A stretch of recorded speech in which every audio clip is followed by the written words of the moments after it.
Olá, meus queridos alunos, boa tarde. Vamos fazer a nossa segunda videoaula sobre nosso livro paradidático, Ana Terra. E agora nós vamos começar a falar sobre a obra em si, né? Sobre a obra Ana Terra. Então, no primeiro vídeo, espero que todos já tenham tido a oportunidade de olhar. A gente fala sobre quem que é o Érico Veríssimo, quando que ele escreveu, enfim, a gente contextualiza a obra, né? No vídeo de hoje, gente, nós vamos começar a contar para vocês a história, com o mínimo de spoilers possíveis, tá? Tava meio escuro, né? Deu uma arrumada aqui, ficou melhor para vocês verem a cara feia do professor de vocês. Meus queridos, então olha só.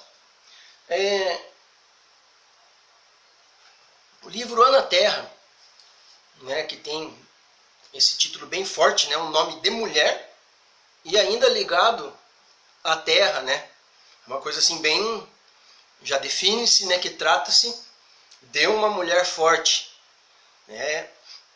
Então, na verdade, ele vai contar a história da família da Ana Terra, tá? Que é uma família assim de aventureiros que tem uma certa estrutura familiar, né, tanto que eles recebem terra para colonizar, então não era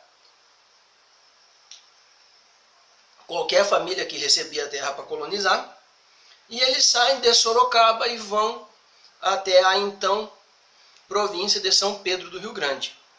Tá? E isso aí acontece por volta de 1777. Tá? Que a família da Ana Terra sai de Sorocaba e chega na província de São Pedro do Rio Grande. O problema aí dessa chegada dessa família paulista nesse lugar é que simplesmente as fronteiras não estão demarcadas. Então nós temos nessa região, né, da província de São Pedro várias terras que estão em litígio entre as coroas de Espanha e Portugal. O que acontece? É um cenário de guerra. Um cenário de guerra sempre vai ter a situação de desertores, sempre vai ter a situação dos refugiados da guerra, as mulheres, as crianças, né? Então, eles vão tentar montar a estância deles em meio a esse cenário. Tá? Então, quem que vive na estância, né? É a dona, agora não lembro se é a Arminda, é a dona Arminda, depois a gente vê na obra se eu tiver falado errado o nome dela, que é a mãe da Ana Terra, o Maneco Terra e os dois irmãos da Ana, Antônio e Horácio. Tá? Então, eles ganham essa propriedade, eles começam a trabalhar, começam a plantar trigo, diversas culturas ali, né? Inicialmente aquela agricultura de subsistência, mas eles já têm gado, então tem uma certa prosperidade ali a terra deles. Então eles vivem dentro de uma estabilidade, né? Se é que é possível falar em estabilidade nesse ambiente beligerante, mas eles vivem essa possível estabilidade, né? Dentro da medida do possível, eles vivem essa situação estável, mas de quando em quando eles são visitados, né, por castelhanos, bandoleiros castelhanos, eles são visitados por desertores, né? Então o maior medo do Maneco Terra é quando aparece gente na propriedade, não é quando um bicho aparece, uma cobra, não, eles têm medo de gente, tá? Então são 3 homens e às vezes aparece um bando de castelhanos. Aí o que eles fazem? Eles escondem as mulheres no mato, né, tentam negociar, pagam para os bandoleiros deixar a propriedade em pé, né, deixar ela incólume, vamos dizer assim. Aí o que acontece, pessoal?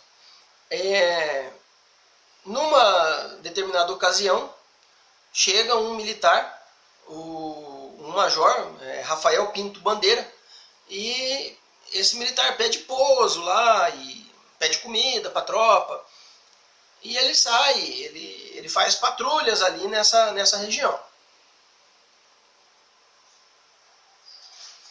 E ele diz, né, que com uma meia dúzia de boca de fogo, né, boca de fogo não, meia dúzia de espingarda ali, ele não conseguiria defender a propriedade dele. Daí o Maneco Terra fica meio assustado, tal.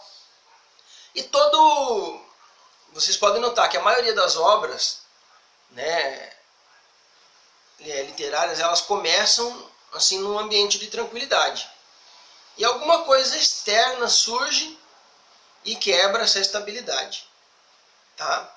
Então aqui no caso da Ana Terra, né, que vivia nessa estância que é em algum lugar perto do Rio Pardo, né, quem quebra essa estabilidade é o surgimento de um índio, né, eles vão falar de índio, mas na verdade ele é um mestiço, chamado Pedro Missioneiro, tá? Então Pedro Missioneiro, ele, como o próprio nome diz, né, ele vem das missões, tá? Lembrando que nós vivemos aqui um período em que estamos entre o Tratado de Madrid, o Tratado de Madrid e o Tratado de Santo Ildefonso, tá? Então, esses tratados geraram diversos conflitos dentro da província. E o Pedro Missioneiro, ele é exatamente ele é fruto de uma dessas rusgas, né, que teve por causa da implantação do Tratado de Madrid. Tá? Então aqui quando a gente fala no Pedro Missioneiro que ele é o cara que veio quebrar essa estabilidade, a gente tem que abrir um parênteses para falar do Pedro Missioneiro. Tá? Então aqui a gente está tratando da Ana Terra, né, só para deixar bem claro, mas eu vou abrir um parêntese agora para a gente falar sobre o Pedro Missioneiro. Né? Quem é o Pedro Missioneiro? Tá? Então o Pedro Missioneiro, já disse anteriormente, é um mestiço índio que foi criado por um padre em uma das reduções nos 7 povos das missões. Tá? Então, quando é implantado o Tratado de Madrid, né, o tratado é assinado e anos depois ele é implantado. E ele não foi implantado assim, tá bom, os portugueses que estão na colônia do Sacramento saem e os índios das reduções saem, não tem nenhum problema. Tá? Isso gerou uma leva de pessoas deslocadas, né? O que nós chamamos hoje em dia, né, são aquelas pessoas que estão deslocadas na guerra, chamados refugiados, né? Então isso aí foi um caos, tá? Foi um caos na época, e o Pedro Missioneiro, que era criado em uma dessas reduções, ele sempre foi uma criança meio mística. Ele afirmava ver Nossa Senhora. Ele falava que Nossa Senhora Virgem Maria era mãe dele, e afirmava que o Sepete Araju, que era o índio, né, o célebre Sepete Araju, que fala que esta terra tem dono, né, essa frase é dele, ele fala que o Sepete Araju é ninguém mais, ninguém menos do que o próprio Arcanjo Miguel encarnado. Né? E ele afirma isso, ele não, como é que se diz, ele não está mentindo, ele tem essa convicção. Né? Então ele trata com o Padre Alonso, que trata isso como verdade. Para ele, pelo que a gente entende da leitura, o era. Né? Então assim, aí esse Pedro, ele aparece justamente para desencadear algo ali naquela família. E o que ele vai desencadear? Ele aparece ferido, o Maneco Terra e os filhos cuidam dele, e o Maneco Terra queria mandá-lo embora, mas por A ou por B ele não mandou. Né? E o Pedro Missioneiro foi ficando. Ele foi ficando lá, tal, mostrou-se útil, tá? Muito útil. E o Maneco Terra fala assim, né? O pai da Ana fala, eu estou precisando de um peão, esse cara é bem prendado, ele tira leite, ele sabe mexer com gado, vamos deixar esse camarada aqui. E deixa.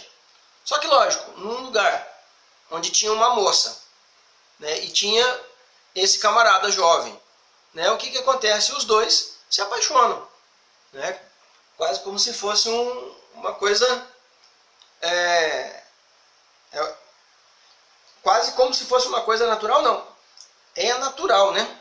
Então eles se apaixonam e a partir daí a Ana Terra, fruto desse namoro aí, ela engravida do Pedro missioneiro.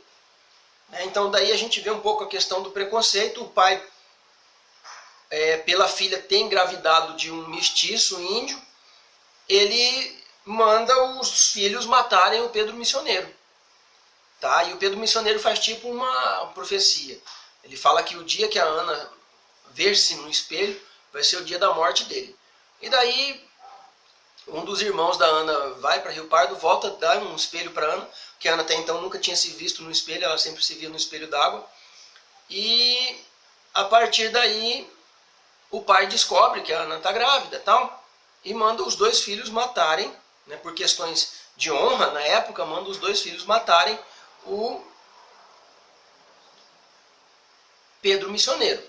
Tá? Que igual eu disse, o Pedro missioneiro não era um índio qualquer. Na verdade ele era um tenente, ele tinha um posto de tenente, e ele até serviu com as forças do Rafael Pinto Bandeira, aquele mesmo major que teve na estância do Maneco Terra, antes do Pedro missioneiro chegar. Tá? Então, nessa ocasião, o Pedro ele prevê a sua morte, assim como ele viu a morte do Tiaraju, assim como ele afirmava que o Tiaraju era o arcanjo, e assim como ele afirmava que a mãe dele era a Virgem Maria, ele preveu a sua morte, ele viu a sua morte, que enterram o corpo dele perto de uma árvore, e ele deixa-se morrer. Ele simplesmente não reage, ele sabe que os dois irmãos vão lá para matá-lo, né? E ele deixa-se morrer. Tá? Então, ele tem uma atitude, né, assim, quase igual de Jesus, né? Então ele é muito ligado com a religião, então ele simplesmente deixa se sacrificar. Tá? Então ele aparece na história só para desencadear alguma coisa. Então as obras do Érico têm essa questão de um homem aparecer do nada, vindo ninguém sabe de onde, né? Ele aparece, desencadeia alguma coisa e morre. Tá? Então o Pedro missioneiro ele vai ter um papel parecido com o do Rodrigo Cambará, né, que é o nosso próximo paradidático. Tá, pessoal? Então, aproveitar aqui para falar para vocês. Eu marquei um chat hoje, né? É dia 19. Eu marquei um chat para amanhã, 20, sexta-feira. E nesse chat eu quero estar tirando as dúvidas de vocês em relação à disciplina. Então assim, pessoal, aquele calendário que eu coloquei de atividades, aquele calendário vai ser mantido. Tá? Então semana que vem nós vamos fazer uma AP, tá? Depois nós vamos fazer a AP dando a terra, nós vamos manter aquele calendário normalmente. Tá? Então assim, não vamos fazer mudanças. Qual que é a mudança? É que vai ser pelo Moodle. Tá? Beleza, pessoal? Espero aí que o vídeo já ficou um pouquinho grande, já deu 13 minutos e 30. Mas espero que dê para vocês aproveitarem e se inteirando da obra, né? Então eu quero que vocês leiam, agora vocês vão ter mais tempo de ler essa obra, tá? Para a gente fazer a nossa avaliação. Tá bom, pessoal? Um abraço, até mais aí.